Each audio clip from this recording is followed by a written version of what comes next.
groomable, and potential.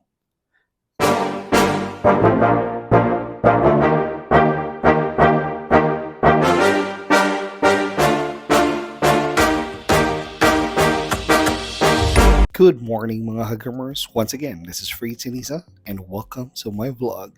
So mga kagroomers, before we continue, please don't forget to like and subscribe for more videos in the future. If ever you have any comments, suggestions, you can always comment down below on my YouTube channel, or you can always send me a message on my Facebook account, which is Fritz Inisa and Fritz Goldfish. And again, I'm inviting everyone in advance for our third National Actual Goldfish Show here in Aurora, Zamboanga del Sur this coming November 10 to 12. So again mga groomers, kita-kita tayo dito. Hope marami ang mag-support sa mga shows na coming para ang hobby natin is lalo pang lumawak at lumaki. Okay? So again, mga ka-groomers, our content for today, this is in regards to groomable and potential. So marami din kasing nagtatanong sa akin mga ka-groomers or nag inquire regarding sa groomable at potential. So for me, iba-iba kasi tayo ng uh, mga pagtingin natin sa mga isda or how we grade our fish.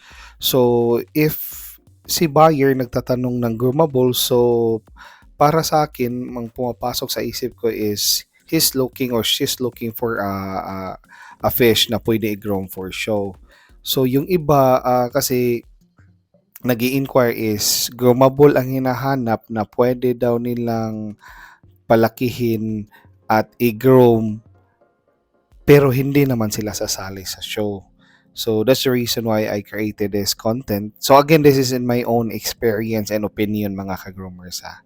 So for the groomable here, as shown on the first slide of this video or yung mga video na pinapakita namin dito is first yung sa groomable muna tayo.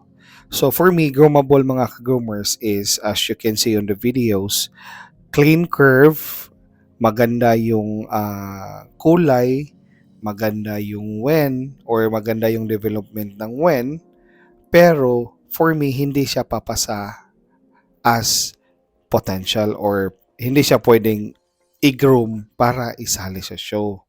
Again, this is in my own opinion mga ka-groomers ha. So for me, groomable siya dahil maganda overall appearance ng isda is maganda for me. Pasado siya i-groom para for display or para for breeding materials in the future.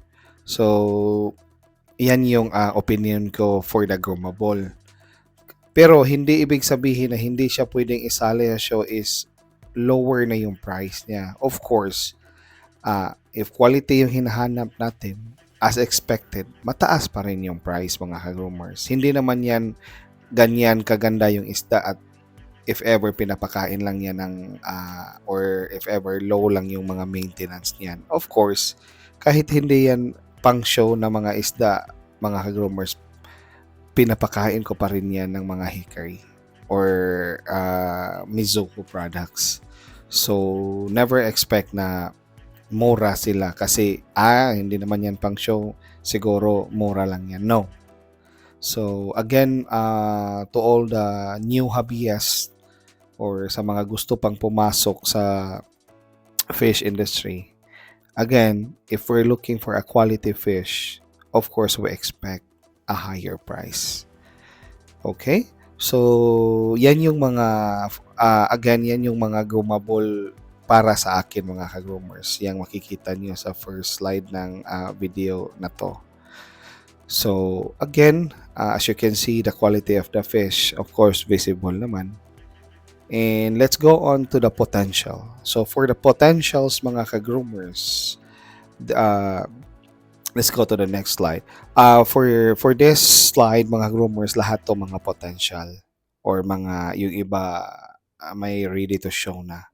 So as you can see on the picture, may picture dyan mga ka-groomers na hinahawakan ko na sobrang liit pa. So, yan yung tinatawag na potential. Kasi, as you can see, yung clean curve, maganda yung angle ng tail.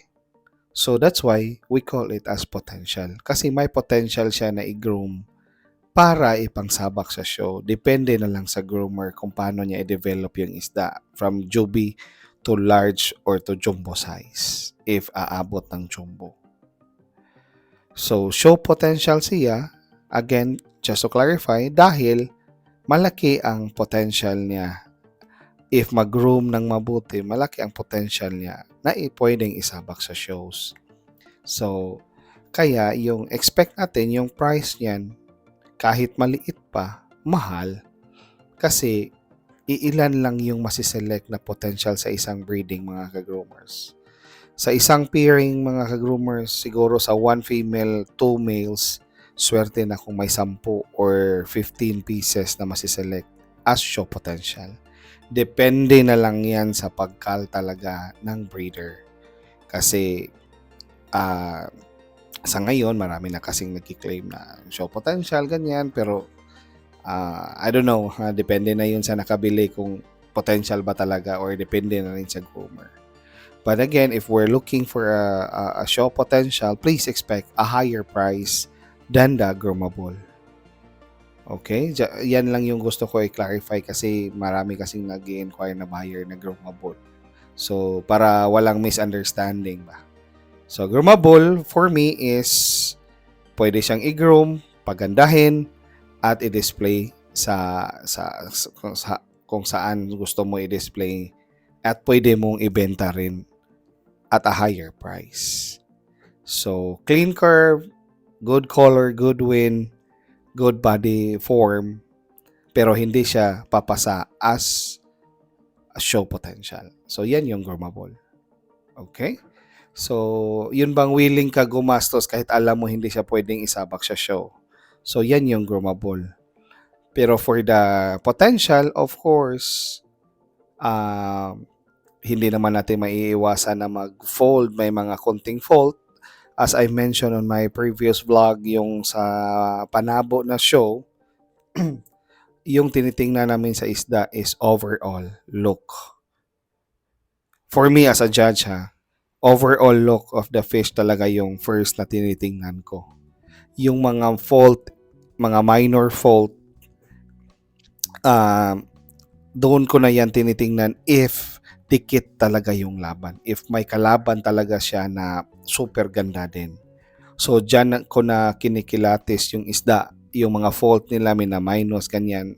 Dyan yun na-apply yung mga minor fault. So, in short, mas maganda talaga yung isda na panlaban. If ever wala talagang fault. Or, as I mentioned, wala naman talagang perfect fish.